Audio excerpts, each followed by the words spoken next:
ನಮಸ್ತೆ. ನಾನು ವಿವೇಕಾನಂದ ಯೋಗ ವಿಜ್ಞಾನ ಕೇಂದ್ರ ಬಾಗಲಕೋಟೆಯಿಂದ ಮಾತಾಡ್ತಾ ಇದ್ದೀನಿ. SK ಕುಪ್ಪಾಸ್ತ್. ಎಲ್ಲೊಬ್ಬರು ಟೀಚರ್ ಇದ್ದಾರೆ. ಇಲ್ಲೊಂದು ಕ್ಲಾಸ್ನಲ್ಲಿ ಅವರೊಂದು ವಿಷಯವನ್ನು ಕಲಿಸ್ತಾ ಇದ್ದಾರೆ. ಟ್ರಿಗ್ನಾಮೆಟ್ರಿ ಕಲಿಸ್ತಾ ಇದ್ದಾರೆ. ಎಲ್ಲ ವಿದ್ಯಾರ್ಥಿಗಳು ಕೂತಿದ್ದಾರೆ.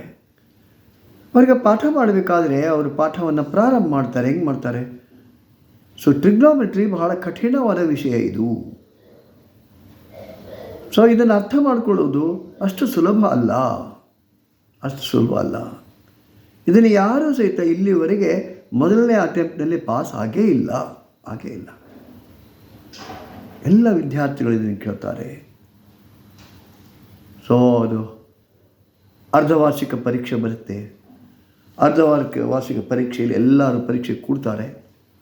ಆದರೆ ಯಾರೂ ಸಹಿತ ಟ್ರಿಗ್ನೋಮೆಟ್ರಿಯಲ್ಲಿ ಪಾಸ್ ಆಗಲ್ಲ. ಮತ್ತೆ ಕೆಲವು ದಿನಗಳ ನಂತರ ಅದೇ ವರ್ಗಕ್ಕೆ ಇನ್ನೊಬ್ಬ ಟೀಚರ್ ಬರ್ತಾರೆ.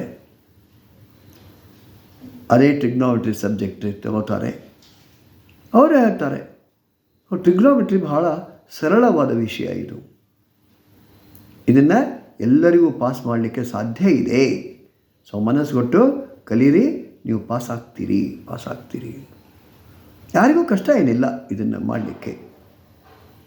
ಅಂದಾಗ ನೆಕ್ಸ್ಟ್ ಫೈನಲ್ ಎಕ್ಸಾಮ್ ಬಂದಾಗ, ವಾರ್ಷಿಕ ಪರೀಕ್ಷೆ ಬಂದಾಗ, ಆ ಟ್ರಿಗ್ನೋಮೆಟ್ರಿ ಪರೀಕ್ಷೆಯಲ್ಲಿ ಎಷ್ಟೊಂದು ಎಲ್ಲ ವಿದ್ಯಾರ್ಥಿಗಳು ಪಾಸ್ ಆಗ್ತಾರೆ.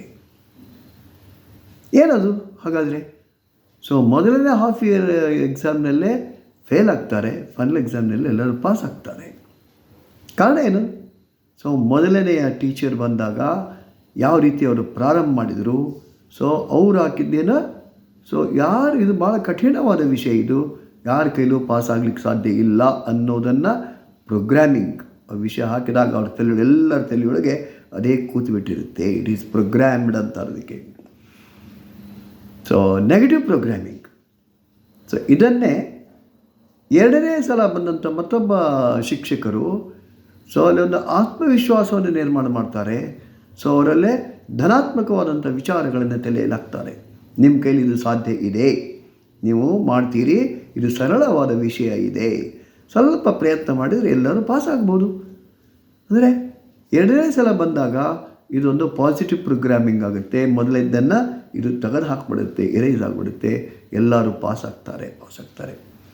ಅದಕ್ಕೆ ನಾವು ಯಾರ ಜೊತೆಗೆ ಮಾತಾಡ್ತಿರ್ಬೇಕಾದ್ರೆ, ಅದು ವಿಶೇಷವಾಗಿ ವಿದ್ಯಾರ್ಥಿಗಳು ಮಕ್ಕಳ ಜೊತೆಗೆ ಮಾತಾಡ್ತಿರ್ಬೇಕಾದ್ರೆ, ಇದು ನಿನ್ನ ಕೈಲಿ ಸಾಧ್ಯ ಇಲ್ಲ, ಅಲ್ಲಿ ನೋಡು ಬೇರೆಯವರು ಹೆಂಗೆ ಪಾಸ್ ಆಗ್ತಾರೆ, ನಿನ್ನ ಕೈಲೇ ಸಾಧ್ಯನೇ ಇಲ್ಲ.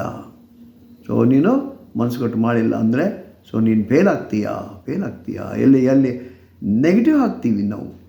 ನಿನ್ನ ಕೈಲಿ ಈ ಉದ್ಯೋಗ ಮಾಡ್ಲಿಕ್ಕೆ ಬರಲ್ಲ, ಆ ಉದ್ಯೋಗ ಮಾಡ್ಲಿಕ್ಕೆ ಬರಲ್ಲ ಅಂತ ಎಲ್ಲೆಲ್ಲ ಋಣಾತ್ಮಕ ವಿಷಯಗಳನ್ನು ನಾವು ತಲೆಯಲ್ಲಿ ಹಾಕ್ತೀವೋ ಅದು ಅದೇ ಥರ ಪ್ರೋಗ್ರಾಮಿಂಗ್ ಆಗುತ್ತೆ.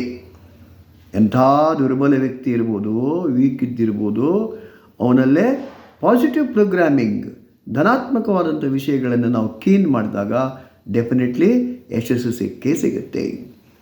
ಯಶಸ್ಸಿಗೆ ಮೂಲ ಕಾರಣ ಹೊರಗಡೆಯಿಂದ ಬರ್ತಕ್ಕಂಥ ಮೆಸೇಜ್ಗಳು, ಸಂದೇಶಗಳು ಇಲ್ಲಿ ಧನಾತ್ಮಕವಾಗಿರುತ್ತೆ. ಯಾರೇ ಫ್ರೆಂಡ್ಸ್ ಇರ್ಬೋದು, ಹಿರಿಯರಿರ್ಬೋದು, ಎಲ್ಲಿಂದ ಇರಲಿ. ಅದಕ್ಕೆ ನೆಗೆಟಿವ್ ಮೆಸೇಜ್ಗಳನ್ನು ತರೋದನ್ನು ಎಲ್ಲಿಂದ ಬರುತ್ತೋ ಅದನ್ನು ಅವಾಯ್ಡ್ ಮಾಡಬೇಕು. ಅಂಥ ನೆಗೆಟಿವ್ ವ್ಯಕ್ತಿಗಳನ್ನು ದೂರ ಇಡಬೇಕು ಅಂತ ಹೇಳೋದು. ಆವಾಗ ನಮಗೆ ಬೆಳವಣಿಗೆ ಆಗಲಿಕ್ಕೆ ಸಾಧ್ಯ ಇದೆ. ಎಂಥ ವ್ಯಕ್ತಿನಾದರೂ ಸಹಿತ ಬದಲಾವಣೆ ಮಾಡಲಿಕ್ಕೆ ಬರುತ್ತೆ. ನಮ್ಮ ಮಾತುಗಳಲ್ಲಿ ಬದಲಾವಣೆಗಳನ್ನು ಮಾಡೋದ್ರಿಂದ, ಧನಾತ್ಮಕ ವಿಷಯಗಳನ್ನು ತರೋದ್ರಿಂದ ಎಷ್ಟು ಬೇಕಾದಂಥ ಸಮಸ್ಯೆ ಇದ್ದರೂ ಅದನ್ನು ನಿವಾರಣೆ ಮಾಡಲಿಕ್ಕೆ ಬರುತ್ತೆ. ವಿವೇಕಾನಂದ ಯೋಗ ವಿಜ್ಞಾನ ಕೇಂದ್ರ ಮನಸ್ಸಿನ ಸಂಸ್ಕಾರಗಳು ಬರೀ ಆಸನಗಳಿಗೆ ಅಷ್ಟೇ ಸೀಮಿತ ಇಲ್ಲ. ಕಲ್ಚರಿಂಗ್ ದಿ ಮೈಂಡ್, ಮನಸ್ಸಿಗೆ ಸಂಸ್ಕಾರ ಕೊಡೋ ಕೆಲಸ, ಕೌನ್ಸಿಲಿಂಗ್, ಇದೆಲ್ಲ ನಡೆಯುತ್ತೆ. ವಿವೇಕಾನಂದ ಯೋಗ ವಿಜ್ಞಾನ ಕೇಂದ್ರ ನಿರಂತರ ಯೋಗ ವರ್ಗಗಳಲ್ಲಿ ಭಾಗವಹಿಸಿ. ಧನ್ಯವಾದಗಳು.